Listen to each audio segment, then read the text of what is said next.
Hello and welcome दोस्तों। तो आज हम बात करने वाले हैं एक ऐसे इंसान की जिन्हें अंग्रेजों ने इंसान नहीं बल्कि अपने लिए एक चुनौती माना था। जी हाँ दोस्तों, बाल गंगाधर तिलक जी की। तो सबसे पहले मैं इनके बारे में ऐसी जानकारी बता देती हूँ जिससे आपको बेसिक नॉलेज हो जाए।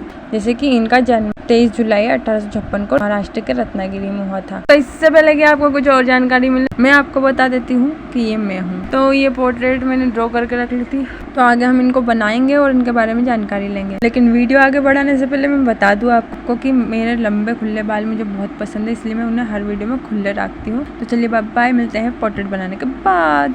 तो चलिए पोर्ट्रेट को बनाना करते हैं स्टार्ट। तो ये आ गए हैं बाल गंगाधर तिलक जी। तो बाल गंगाधर तिलक जी बचपन से ही पढ़ाई में बहुत तीव्र तेज थे और इसीलिए आगे चलकर उन्होंने कानून की पढ़ाई भी की थी।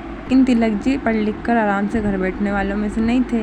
उन्हें लगता था अगर देश आज़ाद कराना है तो सबसे पहले लोगों के अंदर देश के लिए जागरूकता और आत्मसम्मान बढ़ाना होगा। और फिर इसी सोच में उन्होंने शिक्षा के क्षेत्र में आगे और काम किया और फिर 1884 में डेक्कन एजुकेशन सोसाइटी की स्थापना में महत्वपूर्ण भूमिका निभाई। अब उनकी एक खास बात बताती हूँ। तिलक जी ने केसरी और द मराठा नाम के 2 अखबार शुरू किए। इनके जरिए वे अंग्रेजों की नीतियों का खुलकर विरोध करते थे।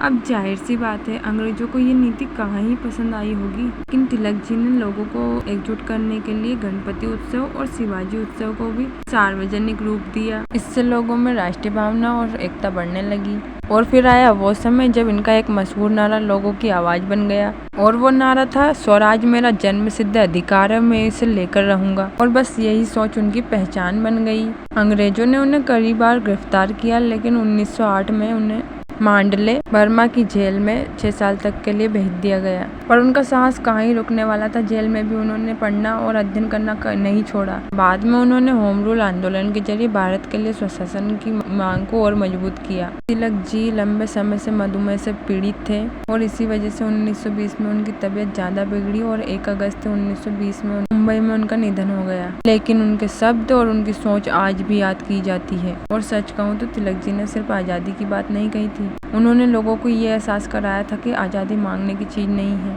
उसके लिए खड़े होने की हिम्मत भी होनी चाहिए और ना मिले तो छीन लो, हमारा हक है। ये 2 बातें मैंने अपने मन से कही है और इसी वजह से उन्हें प्यार और सम्मान से लोकमान्य कहा जाता है। तो अब कहानी होती है समाप्त। और कैसी लगी आपको इनकी कहानी ये कमेंट में ज़रूर बताना। और हाँ, इतनी मेहनत करती हूँ, वीडियो बनाती हूँ, इसके लिए कुछ तो बेनिफिट होना चाहिए ना। तो बस लाइक का ढेर लग जाना चाहिए अब, क्योंकि हमारा से अब इंतजार नहीं हो रहे। और ये देखिएगा, इसमें सुबह सुबह उठकर मुंह भी नहीं धोया मैंने, सही से उठकर आ गई मैं वीडियो बनाने। इतनी मेहनत करती हूँ मैं आपके लिए कि मैं 8-8 बजे उठकर वीडियो बनाती हूँ। कंजूसी दिखाते हो आप लोग लाइक करने, लाइक कर दिया करो दोस्तों। और कैसी लगी पोर्ट्रेट आपको ये कमेंट में ज़रूर बताना। और मिलते हैं ऐसे ही महान क्रांतिकारी के वीडियो में। तब तक के लिए जय हिंद, वंदे मातरम।